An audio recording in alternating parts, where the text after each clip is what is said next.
ধন্যবাদ রফিকুল ইসলাম জগলু ভাইকে কিছুটা আমাকে আসলে ইন্ট্রোডিউস করে দেওয়ার জন্য আপনাদের সামনে। তো আজকে আমাদের এই মাশরুম চাষ কৃষি সম্প্রসারণ অধিদপ্তর এবং বাংলাদেশ কৃষি গবেষণা ইনস্টিটিউটের যৌথ উদ্যোগে আজকের এই মাঠ দিবস এবং বাংলাদেশ কৃষি গবেষণা ইনস্টিটিউট উদ্ভাবিত বিভিন্ন ফসলের চারা বিতরণ কর্মসূচির সম্মানিত সভাপতি, সম্মানিত প্রধান অতিথি, সম্মানিত বিশেষ অতিথিবৃন্দ, সম্মানিত অতিথিবৃন্দ, প্রিয় উদ্বোধক এবং আপনারা যারা সামনে উপস্থিত আছেন, বাংলাদেশ কৃষি গবেষণার পক্ষ থেকে সবাইকে সুস্বাগতম, ধন্যবাদ, ভালোবাসা জ্ঞাপন করছি।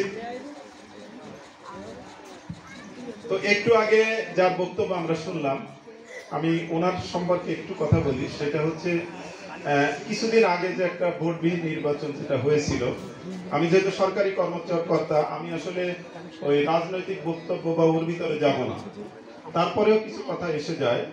যেহেতু আমরা আজকে যে প্রোগ্রামটা করতেছি অবশ্য সেবামূলক একটা প্রোগ্রাম, এবং কিছুদিন আগে আমরা গজালিয়া হাই স্কুলে এবং লতিফ মাস্টার ফাউন্ডেশনের যৌথ উদ্যোগে আমরা একটা ফ্রি মেডিকেল ক্যাম্প করছিলাম, যেখানে 1500-র উপরে রোগী হয়েছিল। আমি মনে করি অবশ্য ওটাও একটা সেবামূলক প্রতিষ্ঠান, মানে পরিকল্পনা বা আমাদের কার্যক্রম। কিন্তু কিছু কিছু লোক আছেন যারা ওখানেও রাজনীতি খোঁজেন। তাদের উদ্দেশ্যে বলতে চাই, বা সে আপনার বড় ভাই হোক বা আমার নেতা হোক, তাদেরকে মনে হয় আমাদের মাধ্যমে বা আমরা তাদেরকে শুধরাবো যে আপনারা কেন এই সেবামূলক প্রতিষ্ঠান বা সেবামূলক কর্মকাণ্ডটাকে কেন আপনার রাজনীতির ভিতরে বা কালার দিচ্ছেন। তো আমি জগলুভার কথা একটু বলি। মেবি 1991 সালের ঘটনা। তখন আমি গজালিয়া আদর্শ মাধ্যমিক বিদ্যালয়ের 9ম শ্রেণী অথবা 8ম শ্রেণীর ছাত্র। তখন কিন্তু আগেরহাট 2 আসনকে ধানের শীষে নির্বাচিত করার জন্য সবচেয়ে বড় ভূমিকা বক্তব্যের মাধ্যমে যিনি রেখেছিলেন তিনি হচ্ছে রফিকুল ইসলাম জগলু ভাই। এবং ওনার বক্তব্য বা কবিতা যেটাই বলি শুনে কিন্তু সত্য কথা, আমিও ছাত্র রাজনীতিতে আসক্ত হই। যার ধারাবাহিকতা আমি শেরে বাংলা কৃষি বিশ্ববিদ্যালয়ের ছাত্র দলের 2 বার জেনারেল সেক্রেটারি ছিলাম, জিএস ছিলাম, এবং এর জন্য আমাকে আসলে অনেক কষ্ট পোহাতে হয়েছে। বিগত এই 17 বছর আমি মনে শোকজের পরে শোকজ, প্রতি সপ্তাহে একটা করে শোকজ পেতাম। একদিনে দেখা যায় আমি 6টা শোকজও পাইছি। এরপরে আমার বাইরে একটা পিএইচডি স্কলারশিপ হয়েছিল, আমার জিওটা আটকাই দেওয়া হলো। তো তখন মনে হলো একমাত্র মনে হয় বাংলাদেশের আমি বিএনপি করি।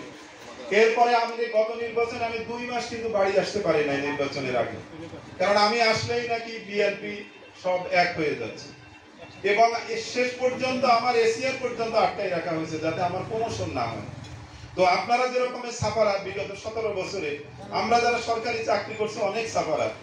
এখন একটা জিনিসকে আমি এখানে জগলু ভাইকেও দোষারোপ করবো, যেহেতু তার কথায় বা ওই দিনের বক্তব্যে 91 সালে আমরা কিন্তু ছাত্র দল করা শুরু করি, বা কি বলবো আমার রাজনৈতিক গুরু বা হাতে করি তাদের মাধ্যমে।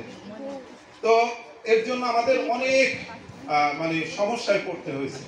আমার হওয়া জিও, আমি পিএইচডি করতে বাইরে যাব, আমি আমার হয়, আমাদের কিন্তু যেতে দেওয়া হয়নি। এখন আপনারা যেরকমের সাফারা, আমরাও অনেক অনেক অনেক বেশি সাফারা।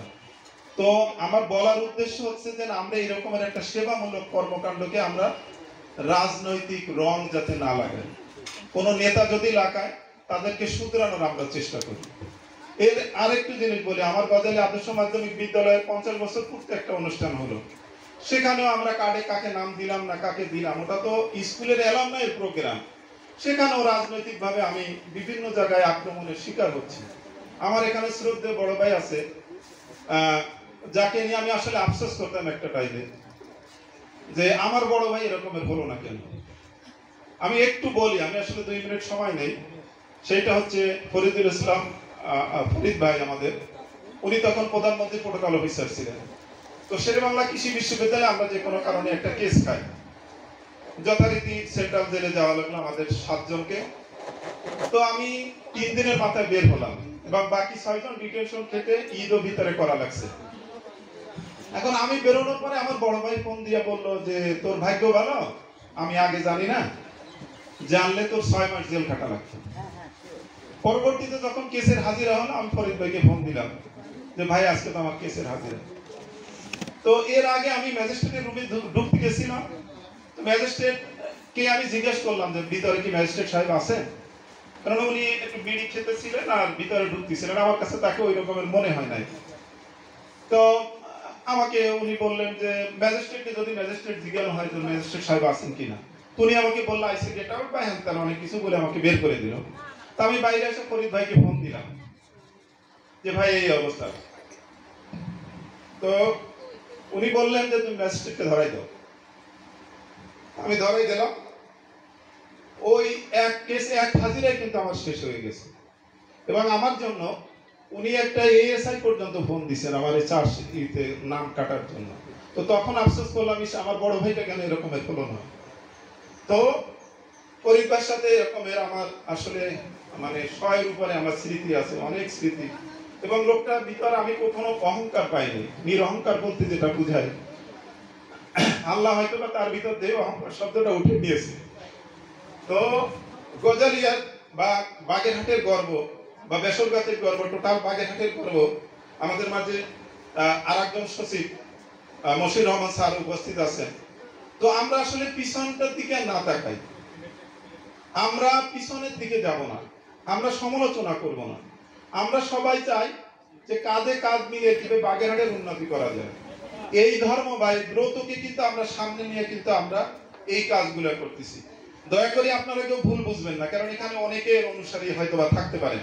আমি আসলে পলিটিক্সের মধ্যে কথা বলতে চাচ্ছি, যেহেতু আমরা সরকারি চাকরিজীবী, কিন্তু কিছু স্মৃতি না বললে নয়, ঠিক আছে? এই জন্যই সতর্ক করা। আমার এক নেতা যদি বলে কামরুলে আপনারা প্রতিবাদ করবেন, সে তো সরকারি চাকরিজীবী, বা আমার মঞ্চে যারা আছে তাদের বিপক্ষে যদি বলে, অবশ্য আপনারা আমরা শুধরাবো, কেননা সামনেও আমাদের একটা কঠিন সময় আসছে, আমাদের নির্বাচন। তো সেখানেও তো আমাদের একটা ভালো রেজাল্ট করতে হবে। তো আমার কৃষির উপরে কথা বলতে বলা হয়েছে, আমি একটু বলি নারকেলের উপর, যেহেতু জগলু ভাই বলছে। তো নারকেল আমাদের এই অঞ্চলে বিশেষ করে বাগেরহাটে আমাদের 38 থেকে 42টা তেলের ঘানি ছিল, সেখানে